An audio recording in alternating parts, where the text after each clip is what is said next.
Hoje foi divulgada uma notícia muito bacana relacionada aos valores que a Globo teve de pagar aos clubes para poder ter a exclusividade da transmissão do Brasileirão da Série A de 2023.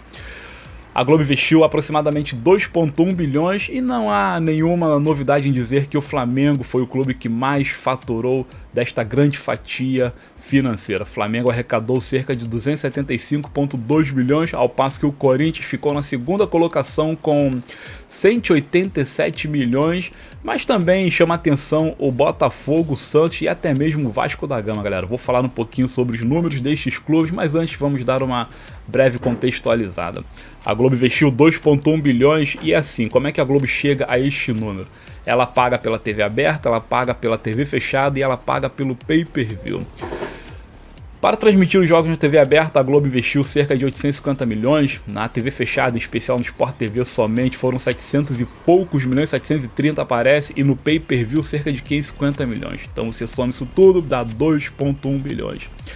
E ali tem a matemática dela, que ela impõe aos clubes por contrato, e ela tem uma divisão de 40% para cá, 30% para lá e outros 30% para outros esquemas, enfim.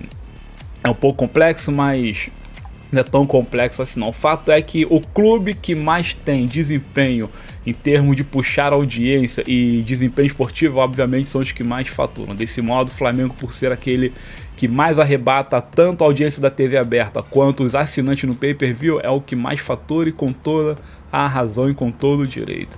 Como disse aqui, o Flamengo liderou com folga, arrecadou 275,2 milhões.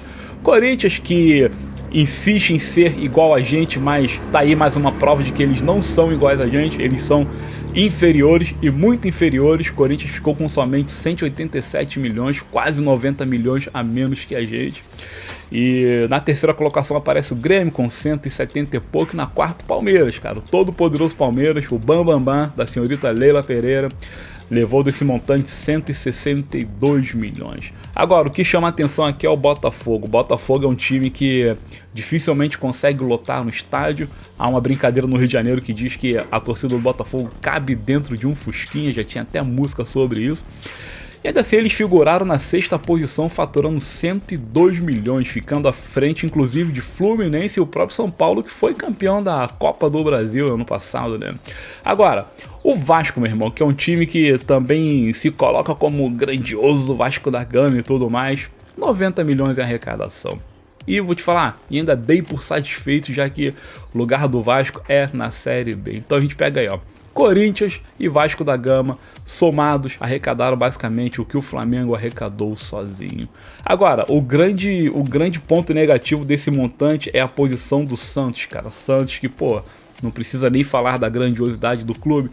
Ficou ali na 16ª colocação, basicamente com 62 milhões somente desse bolo todo. É muito pouco, né? É muito pouco, mas entende-se que isso passou muito por causa do rebaixamento santista. Santos, infelizmente, está caminhando para a extinção e o Botafogo iria pelo mesmo caminho se não fosse transformado numa SAF lá pelo John Textor. Então tá aí os valores divulgados, e para aqueles que ainda duvidam do potencial da grandiosidade do Flamengo, mais uma prova cabal de que o mais querido do Brasil é também o maior do Brasil, e o que mais puxa audiência, e o que mais arrecada, e o que o mais merece. É isso. Fala, torcida do maior e melhor clube do Brasil, Clube de Regatas do Flamengo, tudo tranquilo? Meu nome é Fábio Saúza, eu sou cego total e total também ao nosso amor pelo Flamengo. Galera, tem notícias boas para falar neste vídeo, situação do Matias Vinha, situação do Léo Ortiz, situação do Thiago Maia, enfim, vai ser notícias breves que eu vou repassar aqui.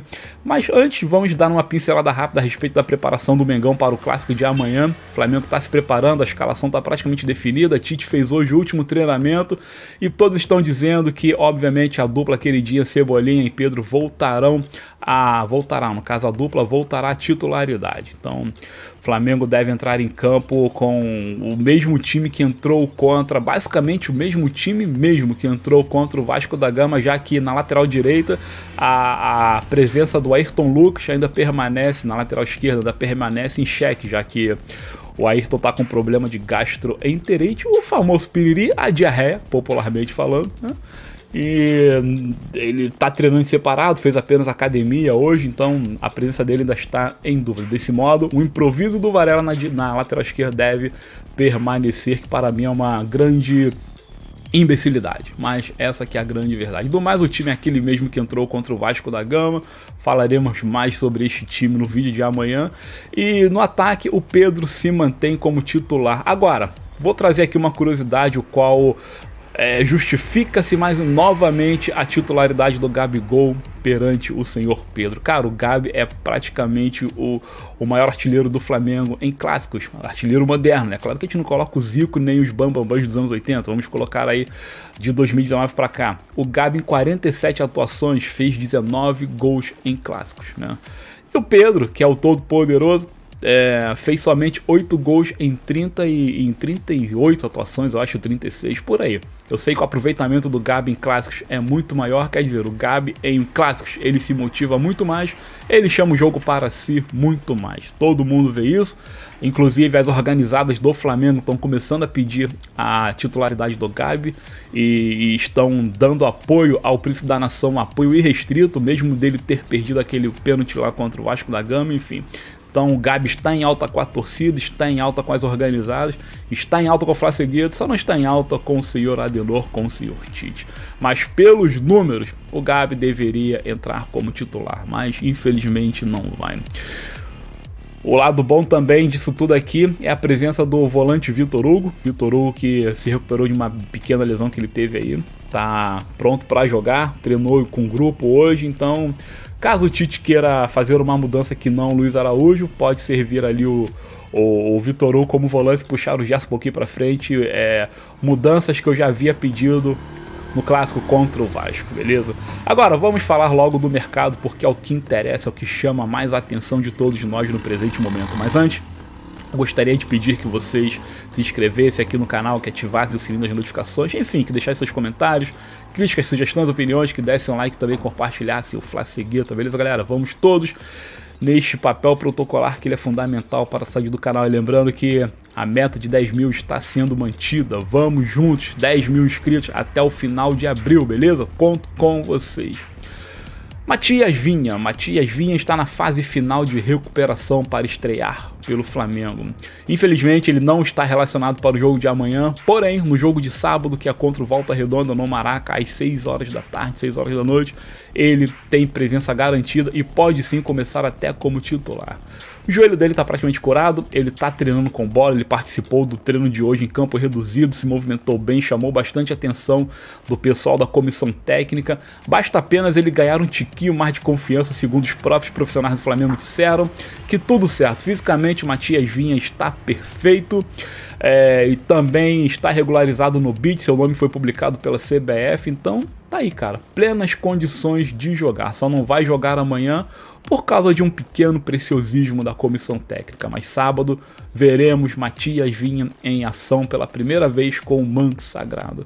E sobre o Thiago Maia, cara, Thiago Maia, por falar em final de semana, deu como no final de semana o ultimato para o Flamengo resolver a situação frente ao Internacional de Porto Alegre.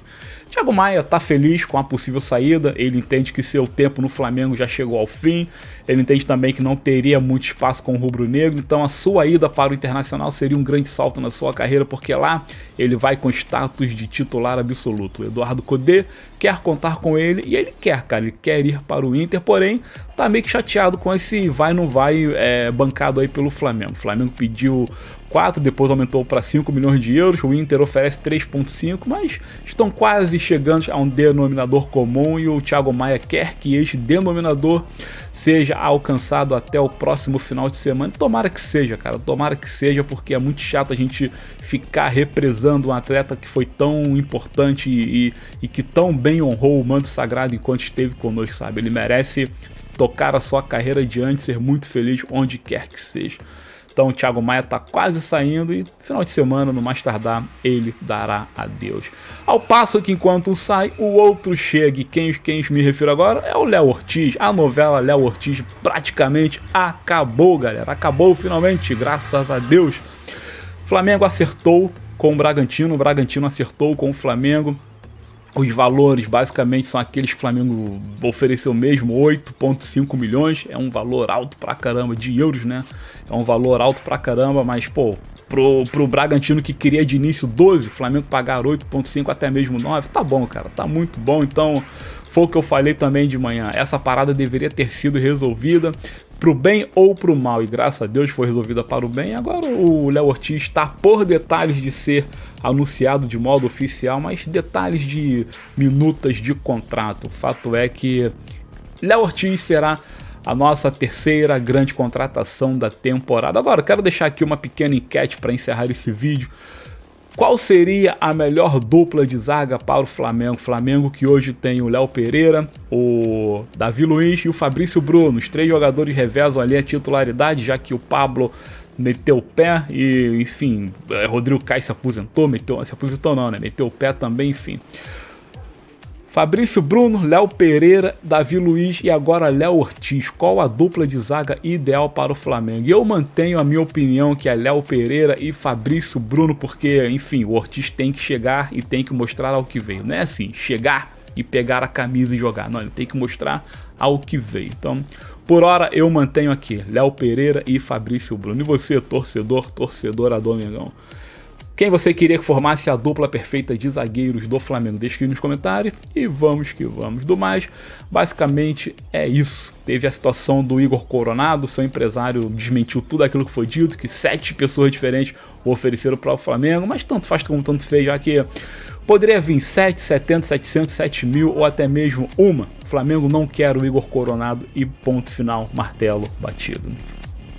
Muito obrigado, meus amigos e minhas amigas, vou me despedindo por hora, mas antes quero desejar a todos uma excelente noite, fiquem bem, fiquem com Deus, fiquem com aquelas pessoas que vocês amam, e a todos eu digo o seguinte, saudações rubro-negras, muito obrigado. E aí, torcedor, gostou desse vídeo? Gostou do conteúdo?